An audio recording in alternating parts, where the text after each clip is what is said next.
Ladies and gentlemen, welcome to the Tim Dillon Show. It is the summer in America. We are in the heat of it, the dog days of summer. I hope it's everything you would imagine. I hope you are making your dreams come true. When you're on the East Coast, there's so much pressure for the summer because you only get one summer. I mean, that's like some slogan that I grew up with, or maybe I heard recently. You only get one summer. I forget who was advertising that. I don't know. But probably some rehab or something, you know? I don't know what was advertising that. Narcan or something. You only get one summer. Narcan. But whatever it is, they're right. There's really only, it's July, August, and then a little bit of September, but a lot of the country goes back to school in August and their summer is over, and they consider the start of fall August because they have snowstorms in October, whereas New York and New England has a longer fall, and, you know, usually we go back first week of September, and then we get colder weather usually towards Christmas and then after. That was it. That was the episode. I just want to kind of go over that and break it down for everybody and make sure that these Tate brothers can't catch a break, these guys, huh? You know, I met them in Romania. I interviewed them on the Patreon, and this was years ago, and they were lovely, and they took me to a steakhouse. I was in Romania to do a gig for some Bitcoin guy who had lots of money, who paid me a lot of money to go out there and do comedy in Bucharest, Romania, for a group of people that could barely speak English. And they liked me and saw me and wanted me to go. And it was a very challenging, I did it in some like weird restaurant event venue. And I did about 25 minutes and it was barely understood. And I think one of the guys stood up and was like, Joe Rogan. So I think he saw me on Joe's show. And I was there and I hit up the Tates and I said, you know, do you have any recs, any recommendations? And they go, we know exactly who you are. We'll pick you up from the airport. And they did. And they came in their Rolls Royces and they truly were. Now, I know they're accused of rape and human trafficking, whatever. But let me just say my piece first and then I'll get to that. They were truly lovely. We had a lovely meal. We went to their home. We did a podcast. They were lovely people. Am I saying they're pure of spirit? I don't know. I'm just saying my personal experience with them. They're accused of choking women sometimes until they passed out, then raping them. Again, not good. That's from the New York Times. My producer highlighting that. I understand that. I'm getting to that, and I appreciate you highlighting that as I talk about how lovely our dinner was. Thank you very much for doing that. We are against that here at the Tim Dillon Show, choking women until they pass out and then raping them. Obviously wrong. We get it. We know it. Not for it. Have never been for it. I witnessed none of that in Romania. One of their girlfriends was there. I think her name was Baby G or something, and she was a little quiet. Some of the women with them were quiet. That's what I will say. Some of the women there were quiet. They were not offering loud opinions. A little nice, but it was very, I don't know. They didn't seem like victims to me. Was there an arrangement? Were they working a little bit? Hey, sure. But by the way, life is an arrangement. Truly. Sorry. I'm not, and I'm not trying to discourage the real true romantics out there, because I feel like that's a beautiful thing. Love's an amazing, beautiful thing. It's a celestial thing. It comes from the, blah, blah, blah, blah. It's lovely. And I hope you're finding it this summer. You only get one summer. But love is a little bit of a commodity in certain places. And I felt like maybe there was a commodified love, which is I've lived in Beverly Hills. I live in New York. I'm well aware of that. I've had my friends' mothers tell me I married this person for very practical reasons. I had my friend's mother told me that on the back porch of her Wantagh home. She said, I married her husband's name for very practical reasons. I was never over the moon in love with him, but I knew he'd be a good father and he'd make a good living, and these are okay things. So what I'm saying here is that we are against choking women until they pass out, and then we can't keep doing that with that word because we'll be out of this algorithm. So we're against all of that, and if that happened, that is unequivocally unacceptable, and I have no reason to believe it didn't happen. I didn't see it with my own eyes. I don't know what's going on. They've taken a lot of controversial stances and made a lot of people unhappy, and they've made a lot of enemies. But also, they live a weird life, and they live together in one house in Romania, and God only knows what's going on. And they are very open about the idea that they're kind of like a harem. They're like a bunch of different women there, and, women are kind of, in their mind, women are more property than they are people. So they have been arrested. But again, so let me just go back to my experience with them, which was very, very cordial and nice. And I thought they were respectful and and dignified. And I don't like hearing about the choking and the you-know-whating. That's not for me. So let's watch a little bit of that. They're facing new UK charges, and they got them on a bunch of charges. They got them on all kinds of things. Let's take a look here. Tonight, Andrew and Tristan Tate are behind bars in Miami, waiting for their possible extradition to the UK. Who's that guy with that hat? That fedora? That's his brother. Wait, hold on. Oh, yeah? Go back. Oh, okay. UK. Tristan, anything to say? U.S. Marshals arresting the controversial social media influencers in Florida this weekend as prosecutors in the United Kingdom announced a slew of... By the way, let's stop this for a minute. And again, I'm not defending them at all. These seemingly are the only human traffickers we want to arrest. Like, these are the only people in our society trafficking that we seem to care about, by the way. There's nobody in Washington, not a member of the political class, none of our billionaires who've all been like, a lot of them have been credibly accused. I'm not defending the Tates at all. I am saying, though, they do seem like the only people involved in this particular crime that we have a huge interest in apprehending. And they keep getting arrested, and then they keep letting them out. And it's like, what's going on? Tate said, I'm in solitary and I'm next to a cannibal in there. He goes, my cellmate, or the guy in solitary next to him, not cellmate, but his neighbor is a guy who's screaming all night and who's a cannibal. But again, which, by the way, if you are doing that, the choking and if you're doing all of that, then that's what you get. And I have no sympathy for that. But let's watch a little bit more of this news story here on NBC. In Florida this weekend, as prosecutors in the United Kingdom announced a slew of new charges, including for rape. Their first reaction to the allegations is the first reaction that any innocent man or woman would have. What is that? It's garbage. The brother's attorney speaking today outside Miami federal By the court. way, is that the first reaction an innocent person would have? It's garbage. Sounds a little guilty. Is that their principal defense? Was that it's garbage?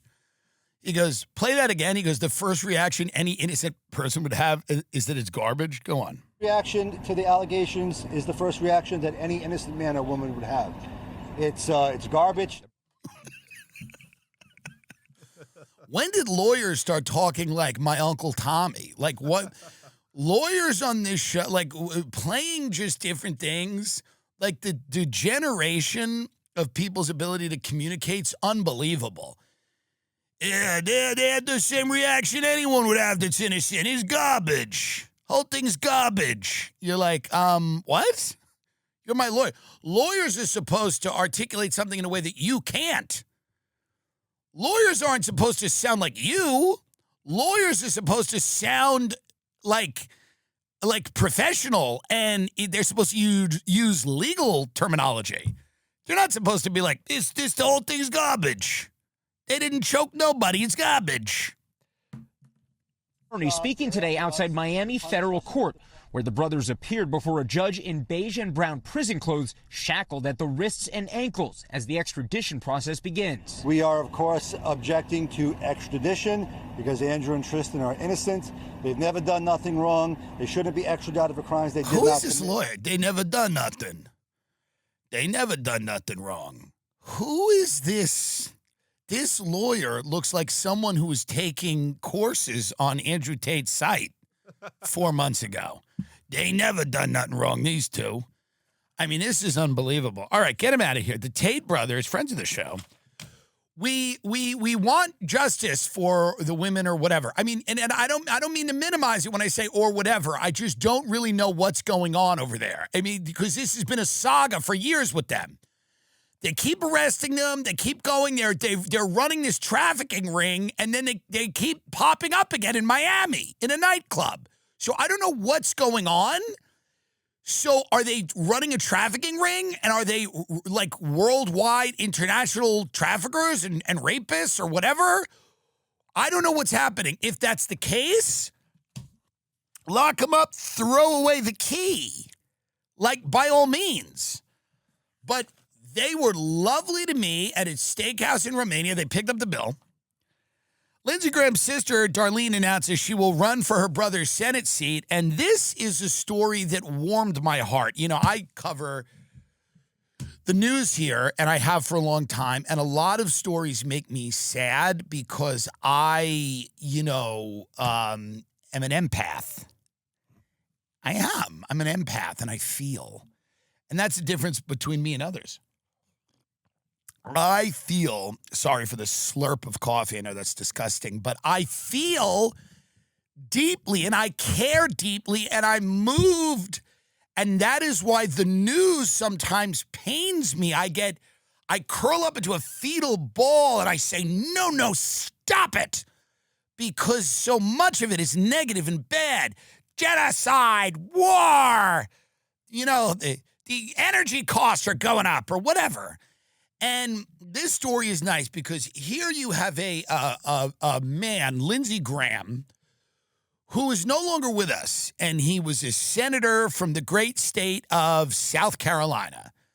And he served the people of South Carolina proudly and with honor. And, whatever that meant, he was bound by the honor code, and I'm serious about this. Whatever he did, he didn't talk about it. That is the DC honor code. Now, you might aspire to a higher honor code in your life. Fine, you're allowed to do that. Maybe you should. Maybe it's the code of the samurai with you or something. Great. Hey, congrats. No one cares what standard you hold yourself to. I hope it's a standard that you can try to live up to and one that helps you in your life.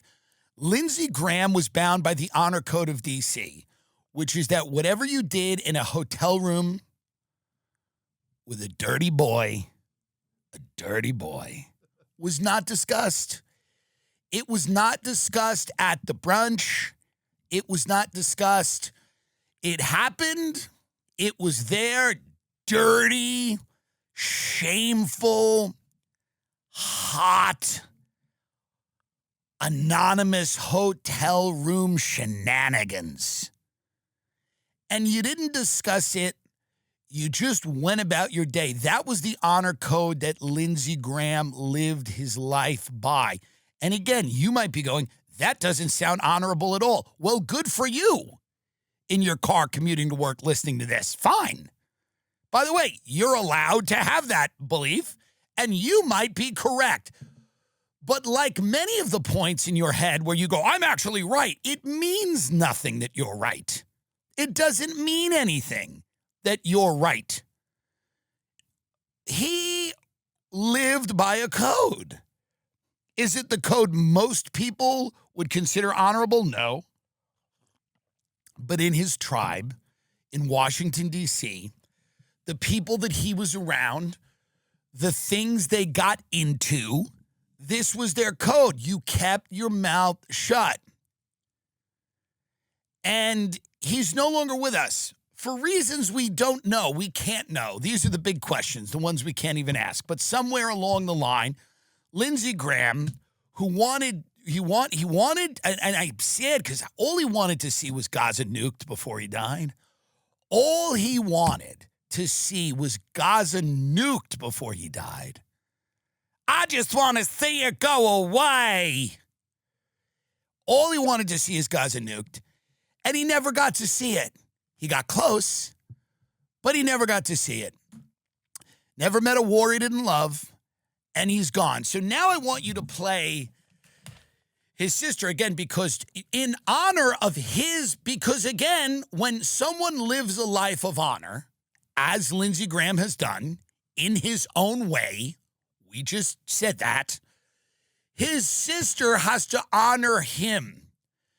His sister has to honor him by carrying on the legacy of Lindsey Graham, the legacy on your knees in the Capitol Hilton, on your knees choking down the sweaty cock and I've done this. It's actually not a terrible thing to do in a hotel room, and you're sucking cock in the August heat in Washington D.C. Lindsey Graham doing this and then walking into the Congress and then voting to kill people. And his sister goes, that's a life of purpose. It is. He had a purpose-driven life. That's the thing nobody wants to talk about. Lindsey Graham was a purpose-driven life. He knew exactly what he did. Everyone thinks a purpose-driven life is like good. By the way, that's not true. Some of the best people I know have no idea why they're here and don't want to know. And they're lovely people, and they have no purpose. You know who's got a real purpose? Bin Laden, Putin, Kim Jong-un, whatever. Stephen Miller. Purpose is not always ideal. Some people that are deeply committed to things can be committed to the wrong things and make life worse for themselves and others. But Lindsey Graham, for all his foibles, for all the times in life he fell short of what an ideal, but that is an ideal man in America. To be a closeted gay senator from South Carolina and then vote to kill people is our idea of masculinity in this country. It kind of is. Lying, cheating, and being a coward. And that's what our country is kind of liars, cheaters, and cowards. So that's what we've evolved into. But fun and a little bit of talent. So Lindsey Graham, and we never know how to be normal people, by the way. We can't just be normal dudes in America. We have to LARP as like Viking Nazi warriors on the internet who long for the ancient world but would be there 5 minutes before getting killed by someone because we've spent our entire lives on a keyboard. We can't do that. We don't know how to do that. We don't know how to be like a normal guy who's like, I have a family, I love them, I protect them, I provide for them, I'm in a community, I'm reasonably compassionate, I'm not an idiot, I work hard. All of that we don't know how to do. We have to LARP as the Odyssey it ruined my life. It's that, or it's you're on your knees in a hotel room in Washington, D.C., choking down a cock in the August heat, and then walking into the Senate and going, let's kill all the people that Israel wants to kill.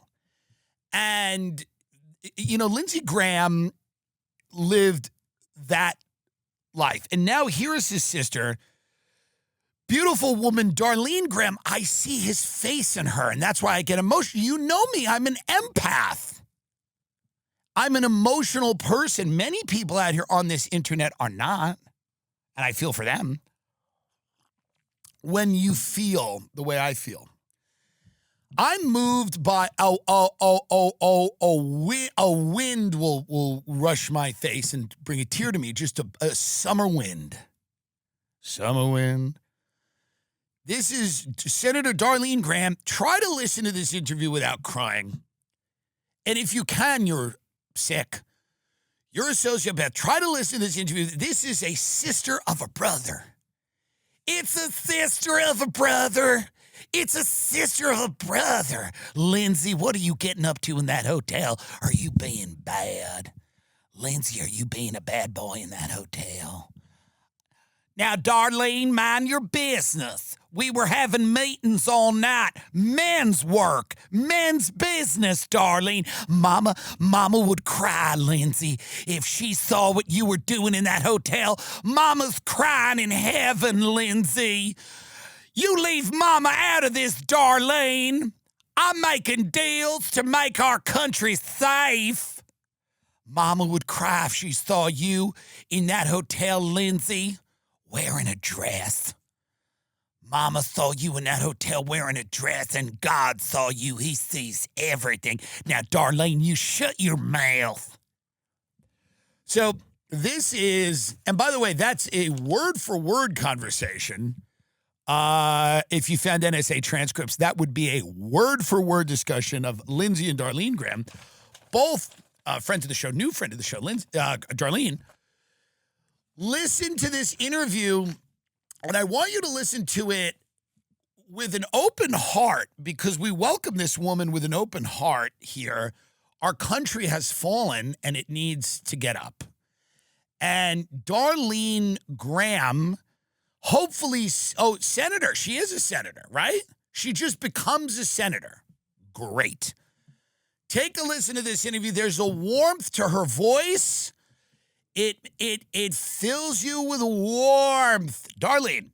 Continue to say I've been praying a lot, talking to my family, but with the love of my family, with the support of his staff.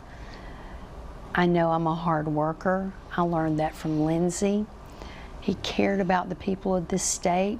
I've worked for almost 30 years for the people of this state. I want to talk about that in a minute. I feel like I can do it. I feel an inner peace about it. Yes.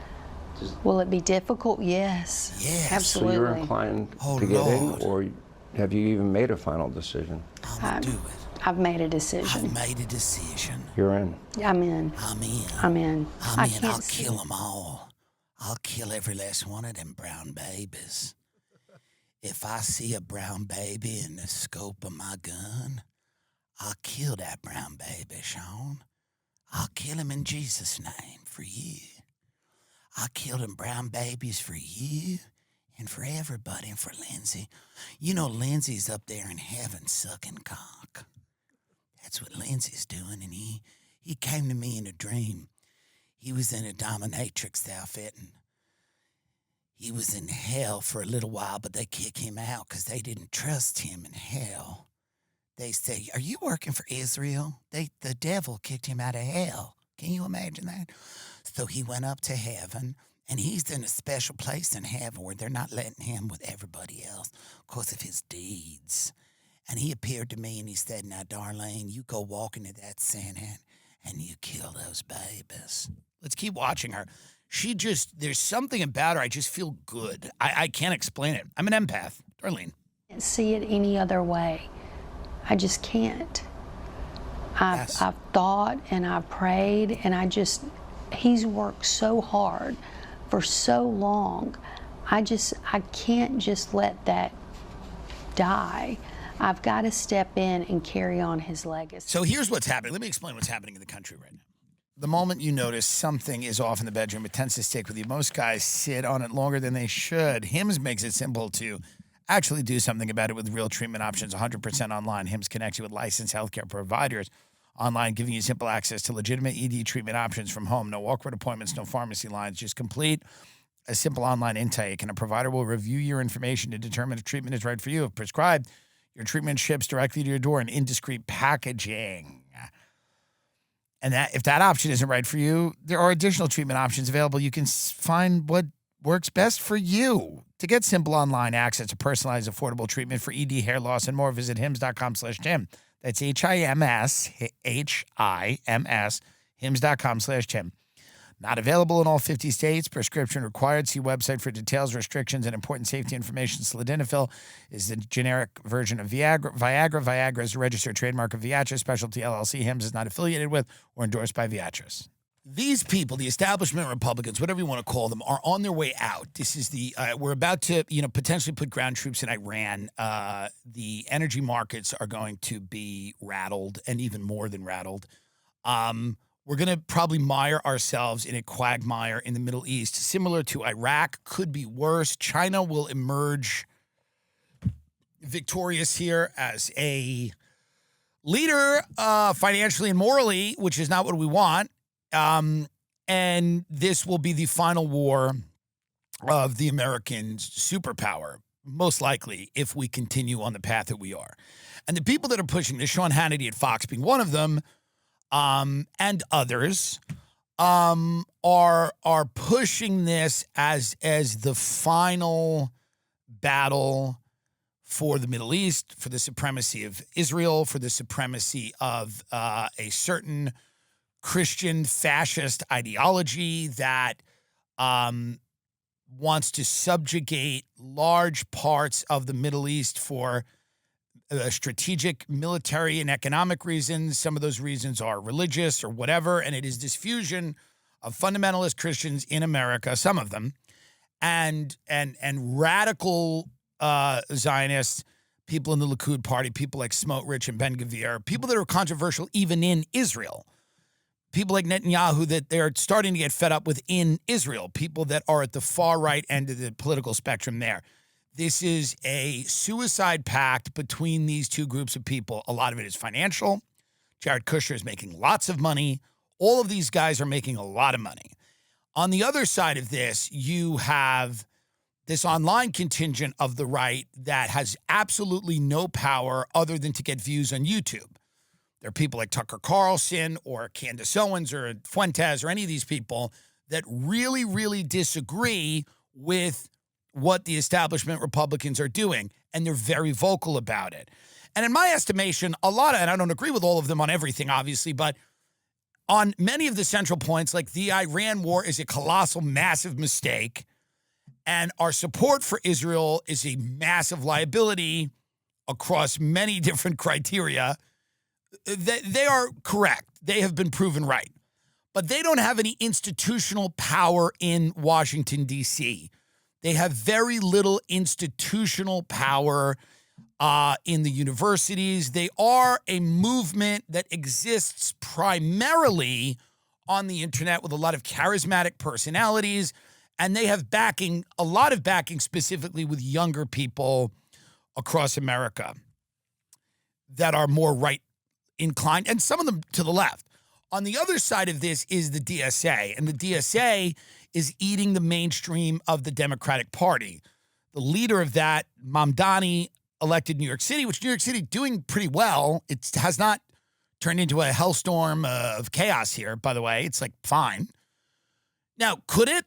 Sure. Could anything happen? Yeah. But Mamdani is a charismatic Trump-esque figure who's like, Netanyahu's a war criminal. I'm going to arrest him. He's not going to arrest him, but it is what it is. It's a little bit of a show. That's where Ken Griffin lives. He's a billionaire. We're going to go get him. It's a little bit of a show, a little bit of the Trump-esque quality. You have AOC, who was, people in the DSA have been lukewarm on her recently because they don't feel like she's been as, she hasn't been as much of a purist as they would like. She's been a little lukewarm on criticism of Israel or whatever their issues with her are. She's a little too wishy-washy for them, and she does not have the charisma of Mamdani. She's okay. She's not bad. She's fine. She's attractive, young, but, Mamdani has that quality. Graham Plattner, another one of the DSA stars, gets taken out by a sexual assault allegation. And can you play who's stepping in for Graham Plattner? It's like a trans person. But the DSA, make no mistake, is the insurgency, and they're on the rise, and they are going to kick people like Chuck Schumer out of the party, and they are going to run their candidates, some of whom are just, completely insane. But Mamdani, so far, New York has not descended into a hellscape so far. That doesn't mean I agree with all the DSA shit, which is like get rid of jails. There shouldn't be any prisons. We don't need police. We don't need a border. And kind of like open season on white people, like a lot of kill whitey. A little too much kill whitey for my liking. And a little too much, everybody's. And the DSA is made up of Muslims and trans people and white kids from Bushwick or whatever. So it's an interesting alliance of people. I don't know how it will work, and I don't know how that all works, but that is what's going on right now in our country. That is where the excitement is. The excitement is with young Muslim people and young trans people and very skinny white guys from the Midwest. And those people are a real insurgency. And the Democratic Party's old and boring and bloated and corrupt. And the same thing with the Republican Party. And that's why you have Sean Hannity interviewing this woman. And she's like, I prayed on it, Sean. And it just feels good to do. And Sean's like, have you made a decision? Have you made a decision? And these people are trying to hold on to power because they're losing it. It's a generational thing. So here to replace Graham Plattner, they have this Maine Democrat, Ashley Webb, who is running to replace Graham Plattner. Now, Graham Plattner was one of the only, because here's the thing with the DSA, and I say this lovingly because I'm an empath. It's a lot of freaks. Same thing with the far right. It's just a lot of freaks. It's a lot of people you can't put the front and center. They're not camera ready. A lot of Mamdani is good-looking, fun, charismatic. But a lot of DSA people are not camera ready. They're not ready for the spotlight. They're not here yet. They haven't prepared. You need to prepare, okay?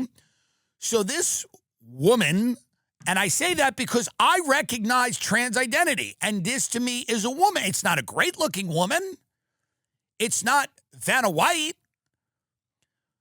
From Wheel of Fortune, it is, that's not a man. I mean, biologically it's a man, but it's not, I don't know what's, and so I go, you want to be called a woman, life's too short, I'll call you whatever you want. I really speak to 6 people, so I'll call anyone anything. And I usually only speak about myself, so I don't really address people by their pronouns because I usually don't address people at all or ask them questions about themselves because it's usually really uninteresting. I speak mainly about myself, and I speak in ideas sort of like Caesar, where I will have lunch with someone and then just talk. I barely look at them. I just kind of talk out almost like at the rest of the restaurant. So there's no real worry here in that I'm going to be impolite and offend someone. But some of these DSA people are just not camera ready. They haven't done the work. They're not media trained. And this is a great example. Ashley Webb running to replace Graham Plattner. Here she is, Miss America, roll tape. Ashley Webb, what qualifications do you have to serve in the U.S. Senate? Oh, I ran for office several times. Didn't win, but I did run. And then I'm a songwriter, and then I write my own books. And then I suppose my transparency, I wouldn't lie to the people, and I wouldn't deceive the people. Okay, well, again, you got to watch this a little bit on YouTube, too, because there is a visual component to this that is, even the audio, though, is pretty damning. This woman, this lass, this lady, our gal pal, Ashley Webb, not ready for so that's what the DSA is going to have to do. They're going to have to get their candidates camera ready because America is, if nothing else, a production. Our country is a production. It is produced. And what you need to do is find some media trainers. You need publicists. You need a vocal coach. You need a stylist. You need a makeup artist. You need a therapist. You need a debate coach. You need a PR person. You need an agent, a manager. You might need a business manager. You need a social media manager.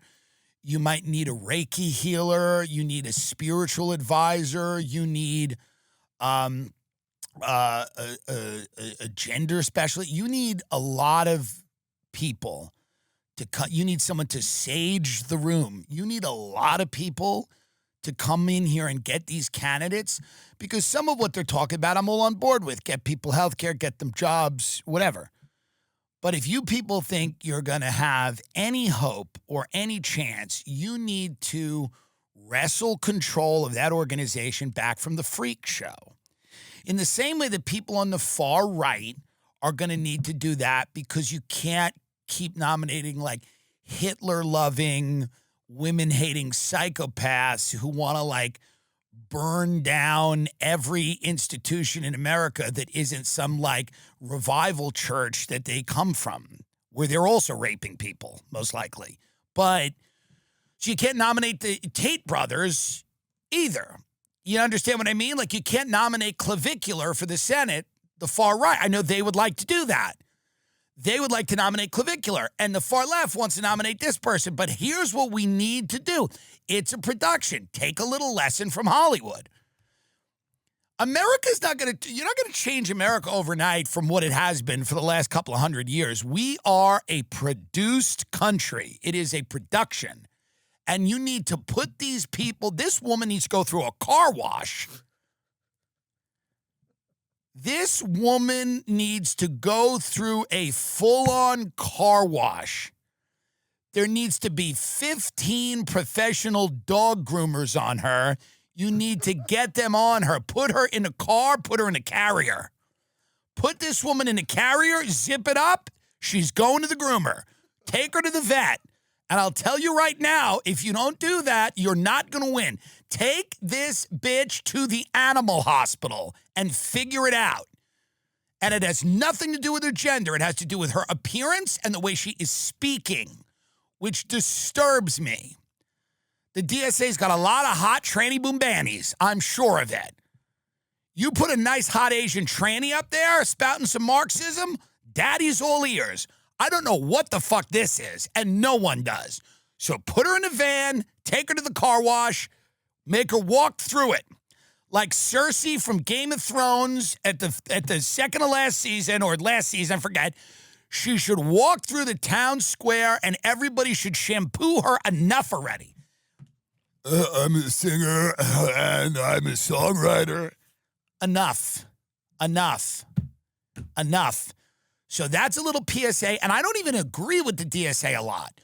So here's my little tidbit for you, free advice from someone who doesn't really agree with a lot of your shit, agrees with some of it. Get a hold on what the hell's going on. You know how Lindsey Graham's sister, do you know how many pre-interviews she did before they sat her down with Hannity? They told her exactly what to say.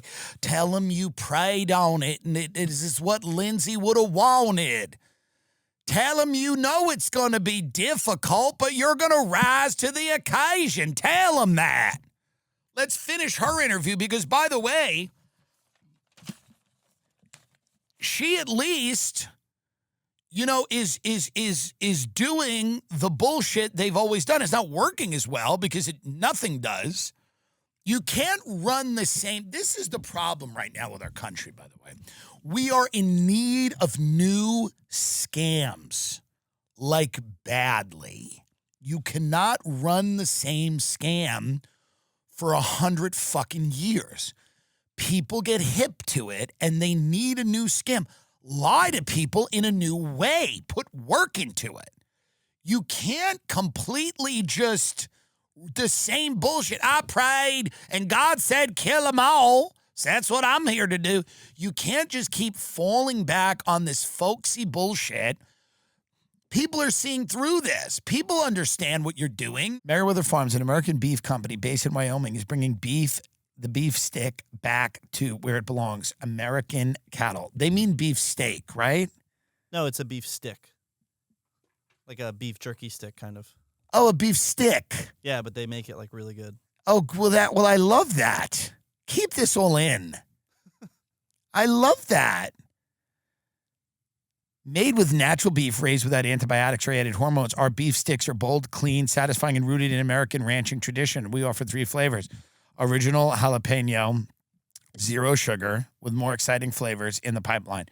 The beef sticks do not require refrigeration, so you customers can take them anywhere, to the gym, to the boat, while traveling, or wherever life takes you this summer. No foreign beef, no pink slime, no blended meats, no weird additives. Our beef sticks are truly the best on the market when it comes to quality, flavor, and trustworthiness. I love, by the way, I remember they sent me a bunch. These are great. Meriwether Farms. Use code TIM for 20% off your first order.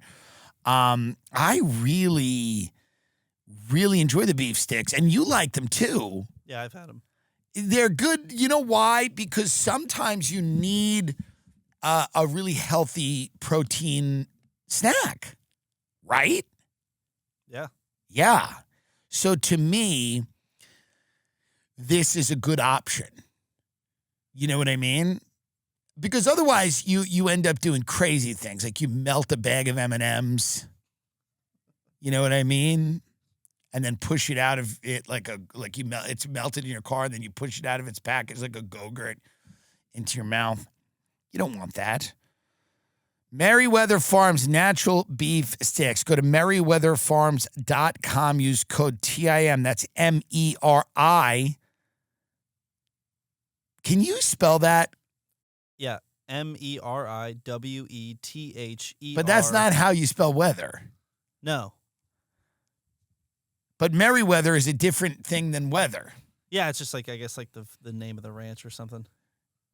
MERIWETHERFARMS.com, meriwetherfarms.com. Use promo code TIM for 20% off your first order. Right? Yeah. Let me tell you right now, so many people come up to me, they go, what are you wearing and why? And I go, well, it's Quince. And they go, really? And I go, Quince is 100% European linen pants and shirts. Are breathable, easy to throw on in summer. Upgrade your rotation needs. You're starting at $34. Your tees are soft enough to live in all day. And by the way, the summer lasts right into the fall. Nice weather really through October. You got to get this linen.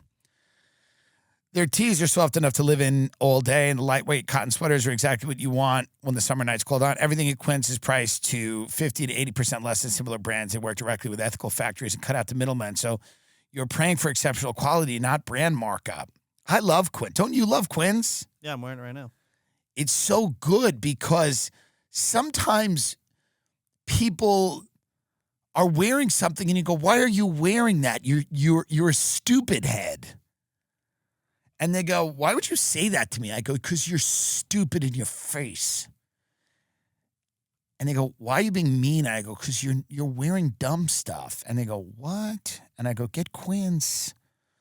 Go to quince.com/Tim. That's QUINCE.com/Tim for free shipping and 365-day returns. Quince.com/Tim. That's quince.com/Tim. It's now available in Canada, too. These chain restaurants like Red Robin are failing. Get up, Red Robin. And by the way, it's sad because these Americana chain restaurants were part of my childhood. Not as much Red Robin, but TGI Fridays was like a central pillar of my childhood. TGI Fridays, I wasn't an Applebee's kid, but I'm just naming restaurants. Applebee's, Red Lobster, Chili's. Chili's has seemed to survive because Gen Z's kind of ironically given Chili's another lease on life because Chili's, there's some irony.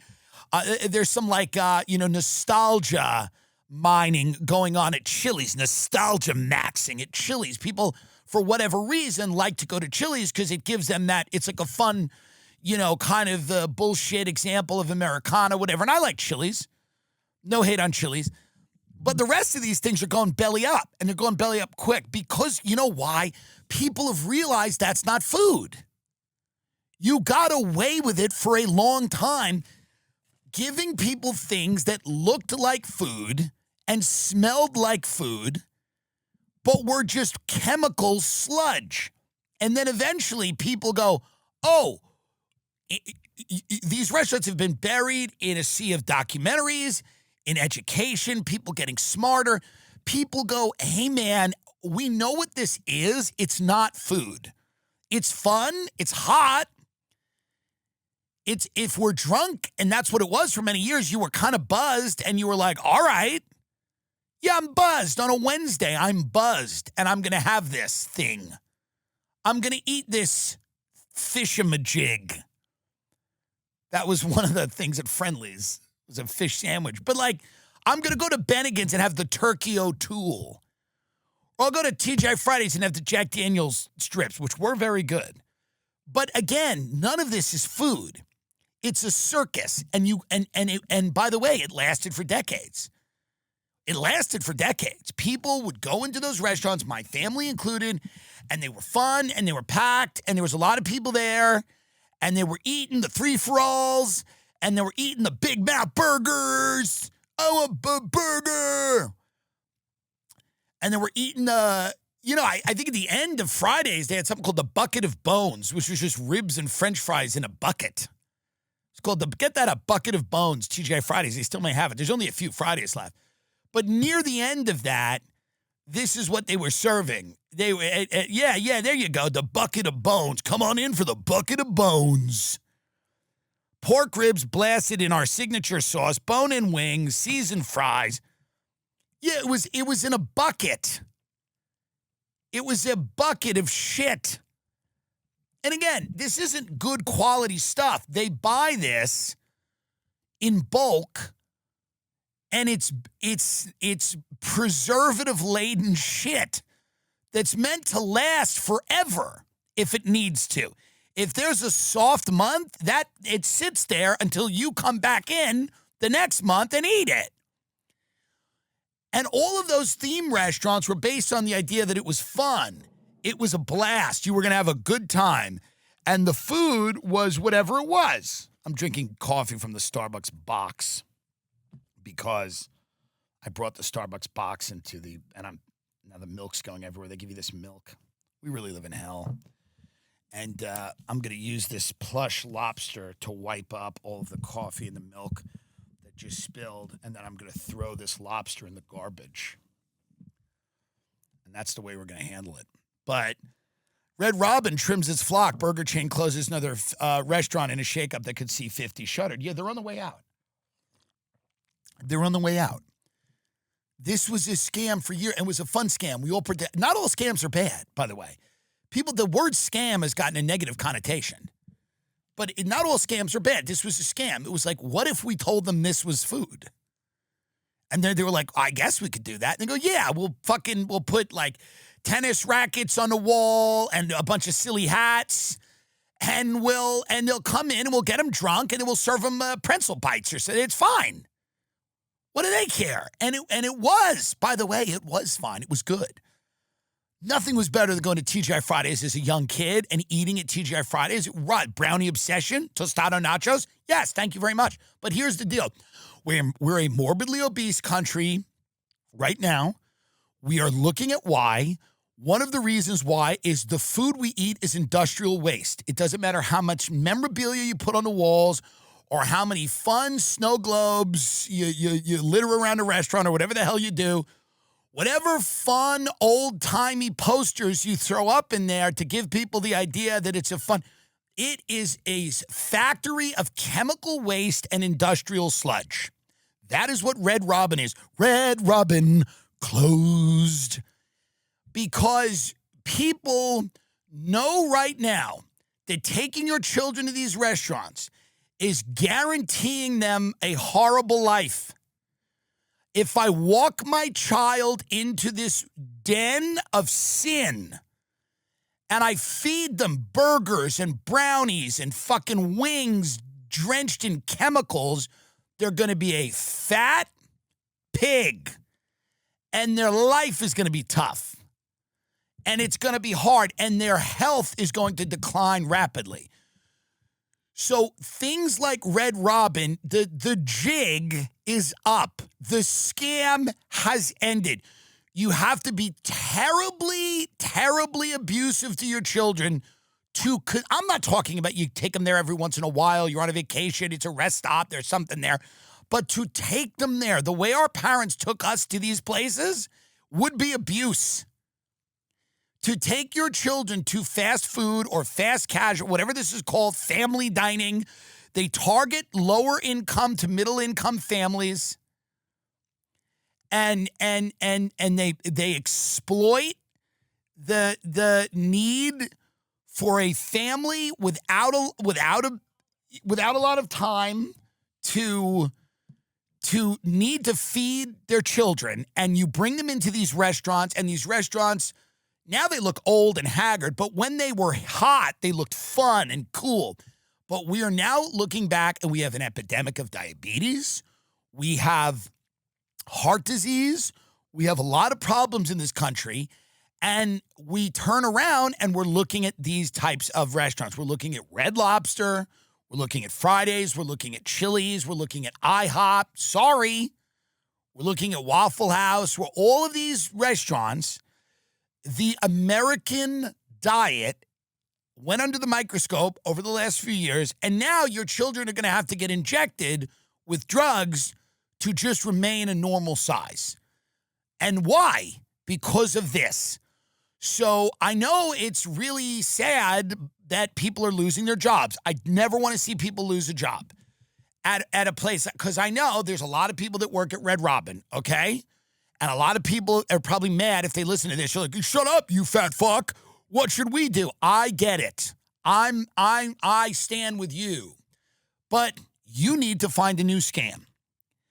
Because these theme restaurants where parents unload a station wagon of fatties to get sticky with this chemical sludge is not going to work. People are too hip for it. It's not going to work. Okay? Because people would just rather go to the fast casual, the Jersey Mike's and stuff like that. And you know what happens to those restaurants? Torchy's Tacos, it recently, private equity buys those restaurants and ruins them. And by the way, they're not great restaurants to begin with, but private equity like the Blackstone Group, Steve Schwartzman, all those guys, they go into Jersey Mike's and go, cut the portion size and start using less of the things. Don't pack it with the vegetables anymore. They start fucking you over. And I'm not saying you have to eat the whole Jersey Mike's. Sometimes people would eat half of it and then bring the other half home. They'd get 2 meals out of it. Blackstone Group don't want that. You don't get 2 meals out of the footlong anymore. They're shrinking the portions, and the food's not as good, and they're cutting corners, and they're moving to kiosks so you don't see a human being when you walk in. That's what private equity's doing. They're going, hey, it's bare minimum. You're gonna be treated like you're in prison. That's what private equity does. They buy a company that's in the food service space, whatever, hospitality, and they go, how about you're treated like a prisoner?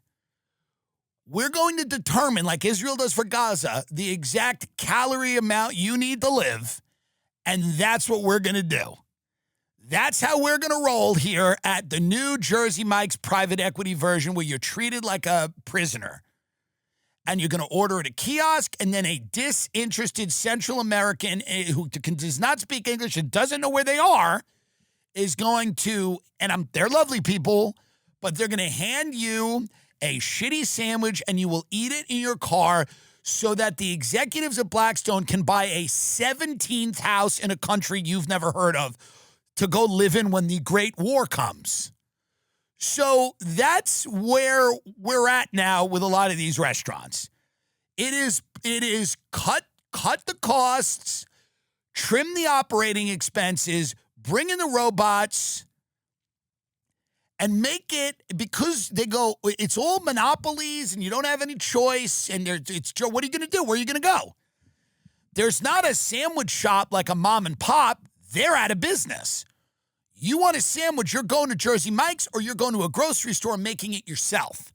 So if you're on a break at work, you got to go to Jersey Mike's, and we're just going to feed you like you're in prison. And there's nothing you can do about it. And we're going to make it shittier and shittier and shittier and shittier. And we're going to take people out of it, or we're going to put in kiosks, and we're going to staff it with people that got to the country 10 minutes ago, and none of them will speak the language. And again, it's not their fault, because they're here, and they were brought in so that your kid can't do that job. They're brought in so that your child who just got his working papers or her working papers, they can't do that job. So now they're in a mall parking lot filming someone's death. A Central American migrant is handing you a sandwich that was made to get Steve Schwartzman a 19th house, and that's the way we're going to run our country. And that's it. And you'll eat your shitty Jersey Mike sandwich in a car, and you'll order it at a kiosk. And that's what we're going to do. That's all. And if you, like my father worked at Lowe's when he was getting divorced from my mother. My father got a side job at Lowe's, the store. People work at things like this, by the way. There's this idea that, like, everyone doesn't do that. People have those jobs. I don't know when this idea happened in our country that, like, nobody would have a job like that. People had those jobs. My dad worked at Lowe's, the home improvement store, while he was getting divorced from my mother because he needed to pick up extra money. And he got a job at Lowe's. He got a job working at Lowe's. And those are the people, I am certain of it, that are the people that claim to love them hate them. The people that claim to care about those people on the left and the right, by the way, the people that claim to care about people that are working at an hourly wage job at a place like Lowe's, their lives are the ones that get worse. Their lives are the ones we don't care about. If you're eating caviar off a potato chip in Martha's Vineyard with your pussy on the street, we love you. But if you are working at a job trying to help an elderly housewife figure out, something that she needs to buy, we don't care about you. We go at you every way we can. We will take the jobs. We'll also say, if you want to have lunch, we've got a private equity company owns that. And you'll eat like you're in prison, because you are. And that's the way we feel. But these family sludge factories, like Red Robin, the Tower of Onion Rings shit is going away. It's going away, and it's sad. It is sad. It's sad. Let's watch. By the way, look at this. I want you to look for a minute at this. This will be studied. Historically, it will be studied where they go, what happened here? What happened? There's a lovely looking woman whose name is Maya, a little ethnically ambiguous. We love that for her. This is a Red Robin commercial. She is walking out with 2 stacks of what it looks like 5 cheeseburgers on top of each other, each of them with 2 patties on it, and they're sliders, but they're the size of a burger that you would eat in Europe and then not eat again for 6-7 hours. But there's 10 of them, and they are appetizers. They are sent to the table before your actual burger. Red Robin's kind of a burger restaurant. So there are towers of sliders. What do you think you're ordering after that? A chicken Caesar salad? No, another burger, a bigger burger with more shit on it.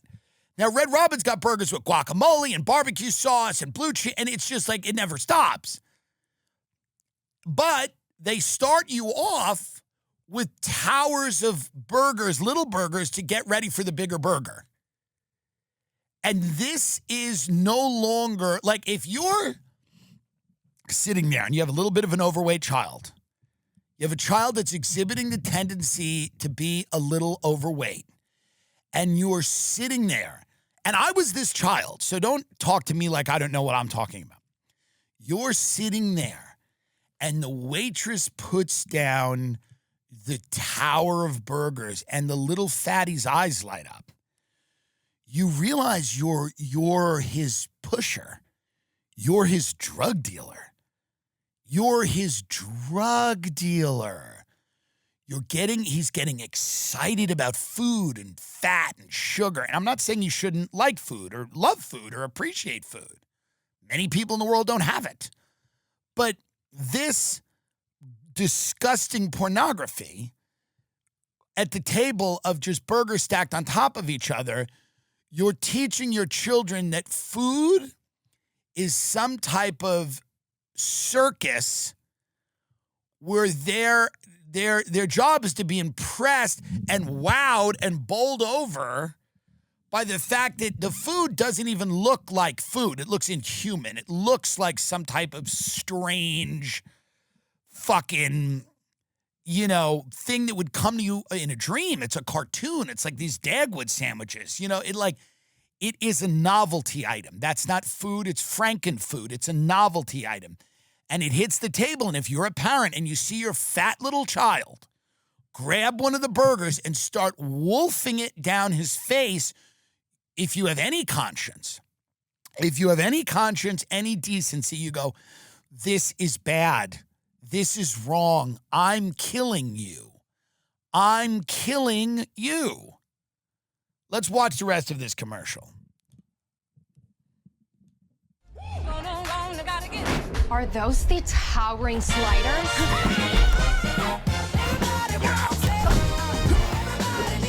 Everyone needs it.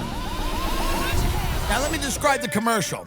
The commercial is a waitress running around with these slider towers, and people in the restaurant begin to attack her to get the food. Is that not what the commercial is? Yeah. So the commercial is she's walking with these slider towers, and everyone in the restaurant gets up and starts to try to physically maim her to get them. So get that out of here. But my point is that scams can only run a certain amount of time before you have to move on from them. This model scout for Jeffrey Epstein found dead in his home near practice. Maybe this is why J.D. Vance, and these guys keep downplaying this. They're still killing people. Maybe I should shut my mouth. They're still killing motherfuckers? They're still killing people? This is years later. Daniel Sayad faced allegations of rape and trafficking in France that appeared more than 1,000 documents in the Epstein files, and then he got. 69, well, he was older, was under investigation by the prosecutor specializing in human trafficking in France, accused of murder, rape, and other charges. He was found dead in his home on Monday evening. An investigation is to determine the cause of death had been opened and an autopsy is to be carried out. Yeah, they're this is what they call tying up the loose ends. They're tying up all the loose ends. And they can't kill everyone at once. So the killings come, when they have to. They kill people when they have to. And they're like, well, he's being investigated, da-da-da-da-da. Let's just minimize risk and get him out of here. He was providing, and he was well-connected in the modeling world and also worked as a scout on commission for Jean-Luc Brunel, who was a leading agent in Paris, New York, and Miami for more than 4 decades. Brunel killed himself in prison in February 2022 after spending 14 months in custody awaiting trial on charges of rape of minors and sexual harassment. So there's something going on in the modeling world, obviously. The modeling world is a funnel to this other world. Now, I was never in the modeling world. Now, many people thought that that's odd. And actually, I've got a lot of pushback because people go, don't you know all of these people? Like all the modeling people from all the model parties? And it is uncomfortable, because that is a world that I'm in, kind of that world of kind of the international modeling community. But I've never seen, I want to address it on the show, in any of the model events that I've been at, I've never seen anything untoward. I've never witnessed anything, and I wouldn't say a fixture, but I am someone that often finds himself sort of in that milieu of sort of models and scouts and international modeling and kind of the sex industry and just the kind of that just, kind of image culture. And it is a shallow and hollow culture. I pulled myself out of it as I've gotten older. I've pulled myself out of it as I've gotten older because I've realized how shallow it was and how people wanted me just for my body. And that is thrilling when you're younger. But now I feel as if it's something where I want more of a multi-dimensional experience. And I just felt very one-dimensional. It's like yachts. Enough.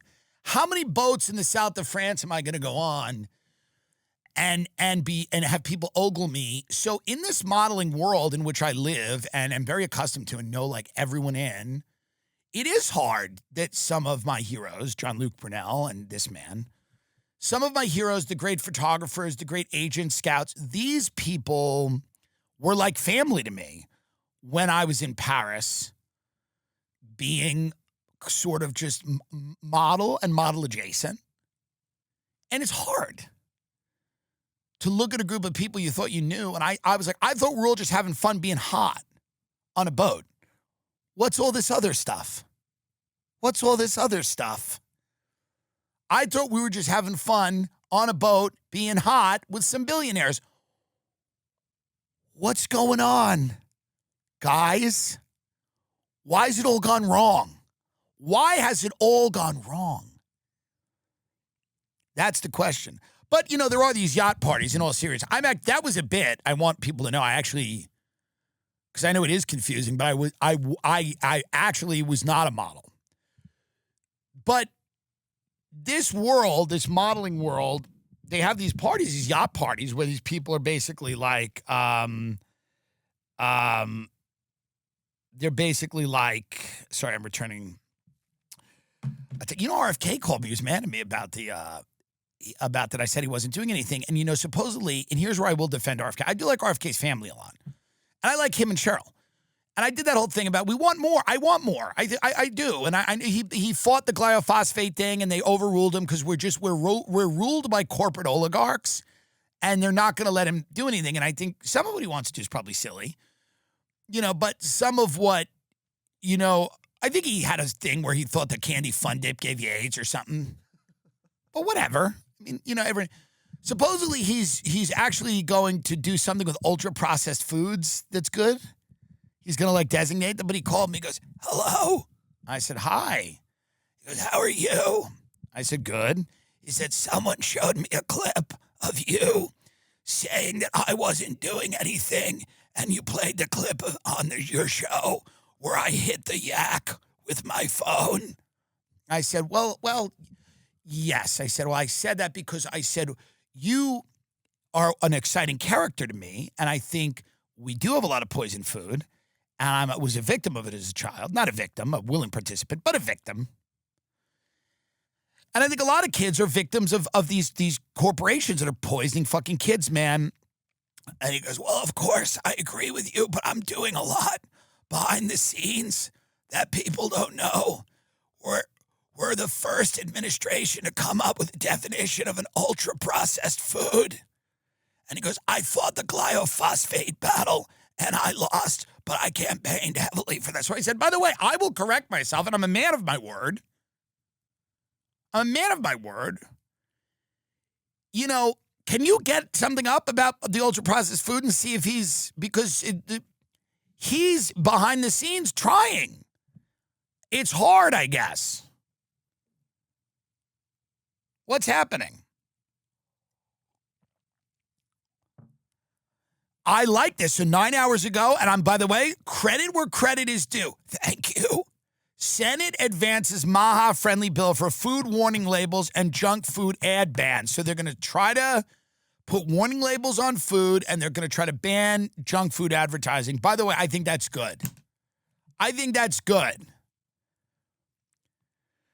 The bill, which would ban junk food advertisements targeted to children and require the Food and Drug Administration to put strong warning labels on ultra-processed foods high in sugar, salt, and saturated fat, was proposed by Senator Bernie Sanders. Wait a minute.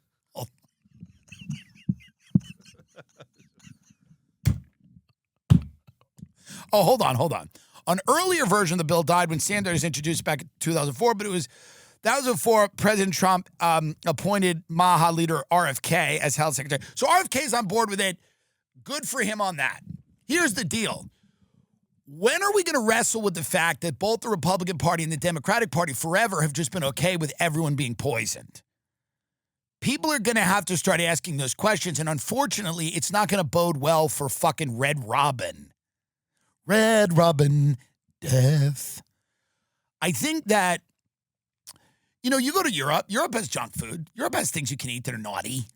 Go get a whatever. But here's the deal. Not like we do. Not like we do. We have a carnival of literal horrors. that we are feeding the children. The children. And I just want RFK doing more, you know? I mean, I think that's super important. And I think he is trying. I think it's hard. And I'll correct myself because he's, you know, he's like, you played the video where I hit the yak. You played that on your show and said I wasn't doing anything. I said I'll go on my show and I'll correct myself if I was wrong, and maybe I am a little bit wrong. You don't have to do that. And to his credit, he said I didn't have to do it. I get slammed every day. And I am a man of my word. I am nothing but a man of my word. So if this guy is trying behind the scenes, which I think he is, to truly rein in, because by the way, we should have healthy food. There's no reason we don't have healthy food. We have enough fucking money. There's so much great produce in the country. A lot of it comes from California. But by the way, we can have food. We shouldn't have food deserts where poor people have to eat sludge. And then their minds and bodies are out of whack. They're chronically ill. They're not capable. And we're doing this on purpose. We're doing it on purpose. People that cannot afford to eat better, a lot of them are like being driven to an early grave. Not only that, but the quality of life they have is significantly diminished. So if the DSA wants to get on that train, but the more I see of them, they're talking about that calories are white supremacy and body image is white supremacy. And if the Democratic Party wants to win, they just have to drop the hatred of white people. They have to drop it. You have to start talking about class. You have to start talking about jobs and healthcare. You got to drop this identity politics shit. It's not going to work. Stop writing articles that Kamala needs to come back. Stop trying to make Pete Buttigieg a thing. He's not a thing. He's not a thing. Give it to John Ossoff. Give it to Andy Bashir. Boring, straight, white. Be done with it. Stop trying to make a point. Stop the theatrical theater kid shit. You're all losing, and you've driven your party. The world they don't want is manifesting more and more every single day with all of the actions that they undertake.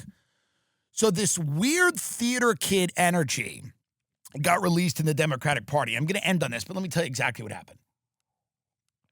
And the Republican Party's not immune from this either, by the way. It's this weird, like, strange college energy, like performing arts camp energy that, like, weirdly a lot of people on the right have too, where not actual actors, actresses, not actual thespians, not actual people in theater whose lives are hard and who do something that they love and it's kind of like underappreciated and they're underpaid and they find a community and none of that.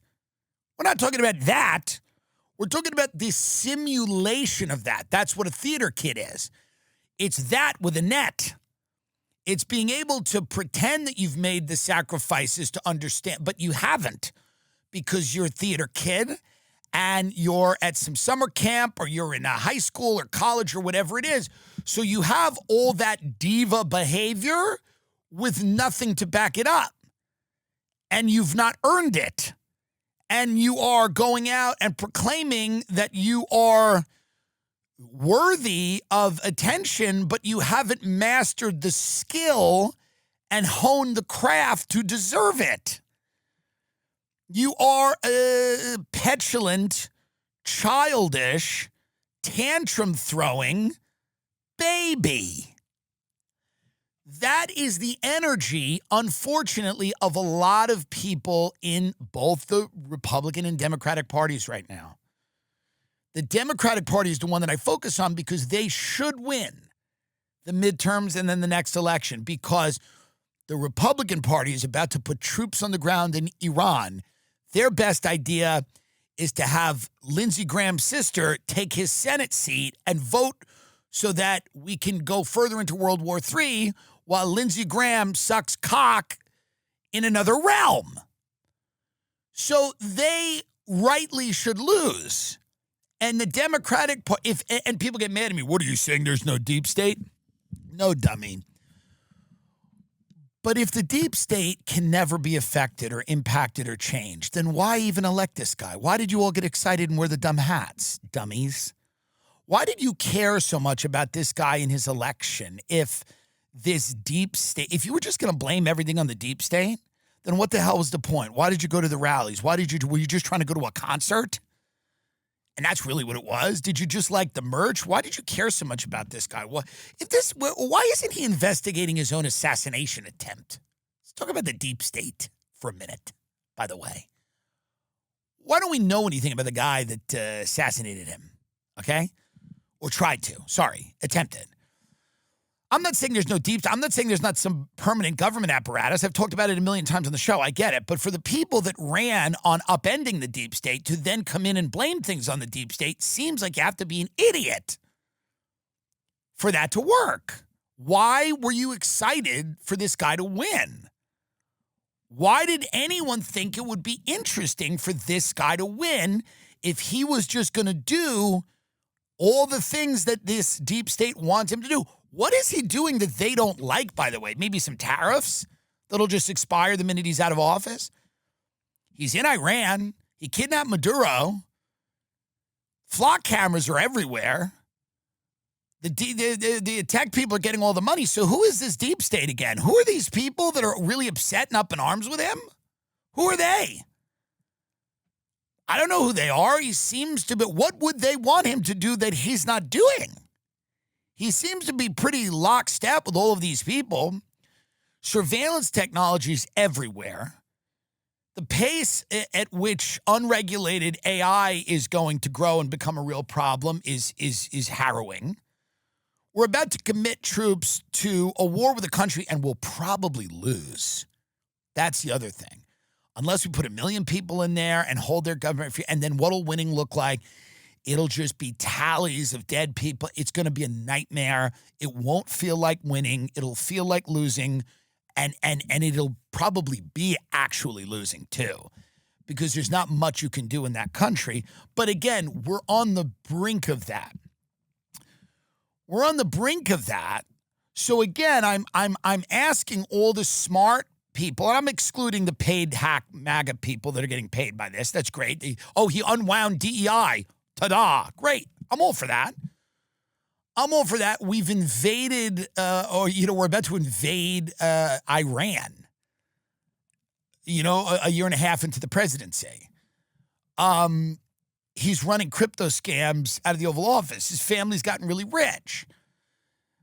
Immigration, there's no legislation passed. So everything he's done is executive order and it's all reversible.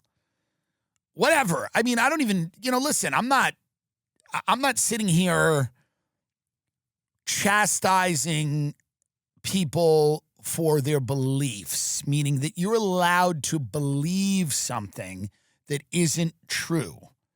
That's a great thing about our country. You're allowed to believe something that isn't true. I just don't have to believe it.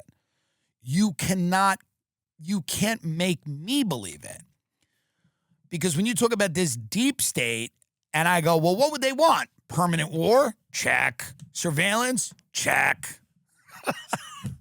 I don't know. It seems like they're pretty happy. It seems like they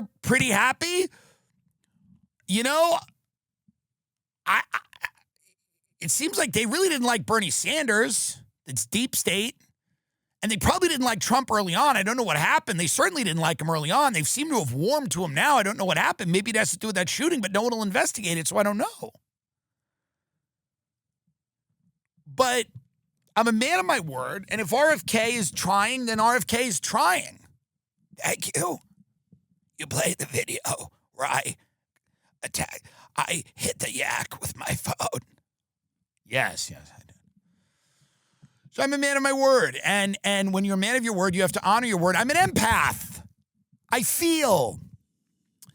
People are yelling at me, and all of these dorks everywhere are playing my clip about the deep state. It's not that I don't think it exists. It's that, well, then why was there such excitement for Donald Trump? He ran against the permanent uniparty that was sacrificing the middle class of this country, but poor people always, of course. But they were governing at the behest of an elite few people. And he's doing the same thing. So I'm trying to figure out exactly how, just think of the symbolism of getting into the White House, and then of Elon Musk, who's the richest man in the world at this point. The first few months, you move him essentially like into the White House. It's this incredibly dysfunctional thing. He's getting in fights with people in the White House, some of them physical. He's getting in a fight with the president. He accuses the president of being in the Epstein file. And then the president, like, I don't know. It feels weird to still be jazzed about this. Depending on however jazzed you were about it, seems odd. It seems like a cope. It seems like QAnon ain't happening. It ain't happening. Nobody's getting marched off to Gitmo. It's time to wake up. It's time to turn the computer off and go for a walk. I'm sorry. I know it's upsetting to you. Sorry, but it's just there's a reality here that people need to accept. I mean, in my belief, in my estimation. Now, they don't have to, and I can't compel them to. It's a great thing about America. You're allowed to believe whatever you want to believe. You're allowed to sit there and say, no, Trump has the best of intentions. He just keeps getting thwarted. That's the way they believe. He just keeps getting thwarted. Every time he tries to do something, somebody else there is, tricking him. He's getting tricked.